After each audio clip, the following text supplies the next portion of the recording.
What is going on, my friends, and welcome back to another video here on the channel. Now, at the beginning of every week, we like to take a look at what the whales, or aka the lizard people, are doing with their money, just to get an idea of what the smart money is doing. Now, you guys know I've said historically, being able to follow the smart money is one of the easiest ways to get an idea of where money is flowing throughout the world of crypto, because generally that is the direction that the market moves. And so with that in mind, of course, we're just going to get an idea of exactly what happened over the last week. What were they buying? What were they selling? And then towards the end of the video, I'll tell you a little bit more about what I'm doing personally as of recent. So with that said, let's not waste any more time at all, and let's get straight into the video. Now, we actually had quite a red week last week. We had quite a red week. It was honestly our second worst week in terms of outflows for crypto in general, but what you'll come to realize is it actually wasn't that bad. Okay, now let's take a look at a breakdown of exactly how this happened and who was selling what. Now, we actually had Grayscale coming in selling just selling $273 million worth of crypto, following that up with Fidelity at, of course, 146 and ARC21 at 150.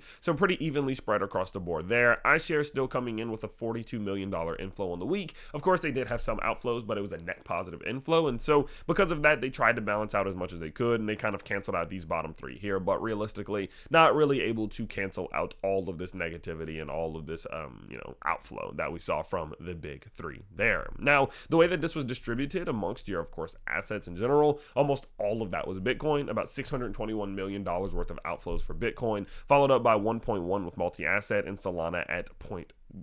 So really not much across these two. I mean, mostly Bitcoin. Now, it is rather interesting to see that Ethereum was still sitting so positive, $13 million on the inflows last week. Honestly, not bad, right? Because we were around like 30 to 60 million in inflows over the last couple of weeks. And so, of course, it isn't a surprise to see it drop. But even in a moment like these, it is interesting to see that some of those funds are still flowing into Ethereum, right? Some of these funds that are flowing out of Bitcoin are flowing into ETH, and it is interesting to see that we are still seeing a natural cycle of progression, right? A natural cycle of Bitcoin to ETH and ETH to Solana, Solana to all the rest of your alts. And so because of that, overall, yes, we did see a little bit of a rough week in terms of outflows. It really wasn't that bad. Now, if we do go look at Bitcoin, what's interesting about that is the fact that if we just remove all of this and just look at this, that's not really created that much of an impact, right? Yes, we're sitting at 65,000 coming off of a $72,000 high. But at the end of the day, I mean, whenever you're seeing, over $500 million worth of outflows, you would typically expect that we would see some sort of dumpage, right? We would see a little bit more. Now, this tells me that we are probably seeing retail stepping in a little bit and picking up some Bitcoin in these levels, which is a little concerning for me, right? When we're seeing a divergence between what the smart money is doing and what retail investors are doing, it definitely tells me that there could be some type of continual pump or like dump or pullback on the way, because the smart money, again, quote unquote, are the ones who are typically in control of these markets. And so because of that, it definitely does to some degree concern me, but I'm not all that worried, because I've told you all on a consistent basis, what we are seeing right now is like one of the best case scenarios for Bitcoin. We know that Bitcoin cannot go straight up. Therefore, it has to either go down or it has to go sideways. So I would take sideways any day of the week. And the fact that we're seeing a $600 million outflow week, but we are still seeing Bitcoin going sideways, is a good thing to me.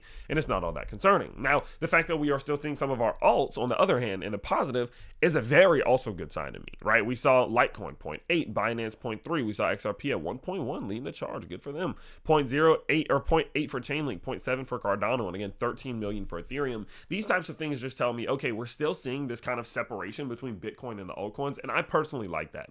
One of my major concerns here with the ETFs was that we were going to see decentralized entities controlling crypto. That was my major concern. Like, yeah, it might go up, but the downside of it going up is that it is now in control by a centralized entity, which is kind of not the point. And so because of that, I was a little bit worried, like, okay, is it going to be a situation in which every time the whales start dumping, they just dump it all, right? Or they just pull the market back down and they start to try to accumulate at lower prices or whatever it may be. And the fact that we're seeing a divergence in the sense that, hey, some of them are selling some Bitcoin here, some of them are buying some Bitcoin. And at the same time that more people are selling, we're still seeing more whales buying other things like Cardano or XRP or Litecoin. And it may not be a lot, right? It might be only hundreds of thousands of dollars, but it is still there. And that's what I want to see, right? I want to see that separation. I don't want the market to be controlled at mass by centralized entities that could be broken down to 4 or 5 different people, right? So because of that, yeah, it definitely is something that I like to see. I think this is a good thing, and I like the fact that we are still seeing that natural progression from, of course, Bitcoin down into altcoins. Because even in the moment where Bitcoin's dumping, we are still seeing some altcoins catching momentum and gains and not pulling back as much, because we are in like that little micro cycle, the altcoin side of it still, right? We're still seeing memes pumping, and so yeah, of course. So overall, not bad. Honestly, not bad. Very interesting week. Now, this was a rather boring week. As you can see again from Bitcoin, not much happened, and it honestly was for me as well. I haven't done too much. Like if we do talk about, like, say, Solana, for example, I bought a little bit of Solana. I told you all that in the last video. Like I think the video I posted 2 videos ago was called like should you buy crypto now or something like that, and I told you that I was buying a little bit of Solana. I bought a little bit of Jasmine. I bought a little bit of Render. I actually bought a little bit more of Hedera as it was coming back towards the bottom side of the 786 box. This was more of a speculative bet, but I'm hoping that we find liquidity here where we were, and then we will catch a bounce to the upside, so we'll just have to see what happens. ETH I bought a little bit, but not a lot, honestly. Chainlink I did buy a little bit as well as we came back for this back test. Litecoin I didn't buy any of that. AVAX I have bought a little bit more again today. I am going to continue to dollar cost average on AVAX as we are now below $30. I'll continue that dollar cost average up until like the $23 mark. I bought a little bit of this a couple days ago, but I didn't buy it in my one yesterday. And so overall, I mean, I was just really just dollar cost averaging in real slow. Market's pulling back. We're seeing redness. Everyone's a little bit concerned. I'm not whatsoever. I genuinely don't care about this pullback. It makes no difference to me. I'm just focused on building. You know, it's quite simple, quite easy. Just focus on building. This shit's going to turn around at some point. We're in a bull market. And so because of that, top 10, top 15, top 20, very boring for me this week.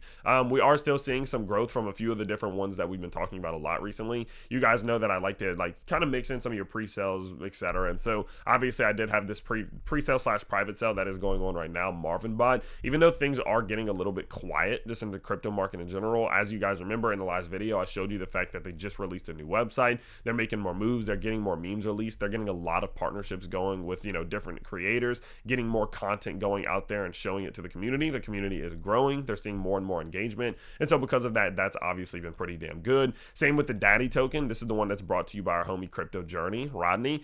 They're seeing so much stability. They're seeing little pullbacks, right? Like this is obviously a pullback. Let's go ahead and jump in and say, you know, 40-45%, but overall it's holding up incredibly well, even in moments like this when the market's pulling back. Still sitting on $3.4 million of market cap, holding up incredibly well, right? Very stable. So that's obviously been very like a confidence boost, knowing that even when the market does get a little bit ugly, we can see stability here, because this is when I have a rather big holding in.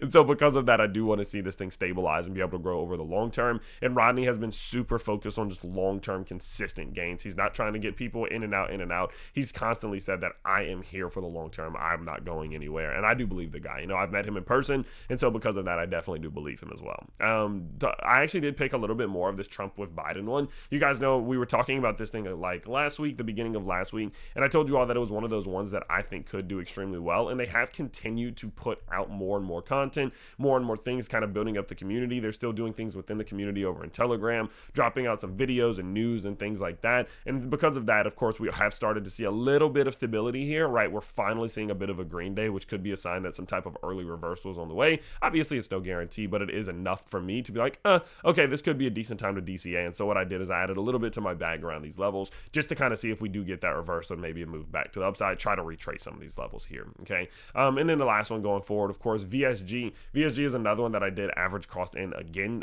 yesterday. And the reason being is because we saw this little flash drop. It was like 10-15% to the downside. I picked up a little bit of it. You guys know Vitalik Smart Gas quite recently just released their 0-to-0 tax event, dropping their buy and sales tax to 0. And because of that, the thing absolutely pumped. It did pull back a little bit off of that, which is okay. And the fact that it pulled back and went a little negative, I was like, I think this is still a good time to buy, because I think intrinsically they are still adding value, and it is up about, you know, roughly over the last day, 9%, 8%, so holding up quite well here. And so it's definitely another one of those ones that I wanted to add in. And that's realistically it for me, guys. I know things have been a little bit boring. I'm sure you guys are feeling it, but at the end of the day, it is okay. We are in a bull market. It is the summertime. It's just what happens. Summertime is always boring. You can't stress about it. You just got to get used to it. And so I will continue to update you. I have a couple more vids dropping today. I got a Solana video coming today. I'm sure I have like a pre-sale or a meme coin video coming today. I've been really deep in those. I've been like 50% of my content's been those pre-sales, meme coin, spec speculative plays because they've been what's fun. It's been boring in the market. So I've been having a good time with those, and I want to keep bringing them to you. So if you have been enjoying the content and the videos, guys, please do let me know by smashing the like button so more people see it. You can check out my private Discord down in the description below if you want to see what I'm buying and a whole bunch of other people are buying. We got gym callers, live streams, seminars, and much more happening down there. So do go feel free to check that out. And of course, I can't wait to see you all in the next one. Peace out, everybody.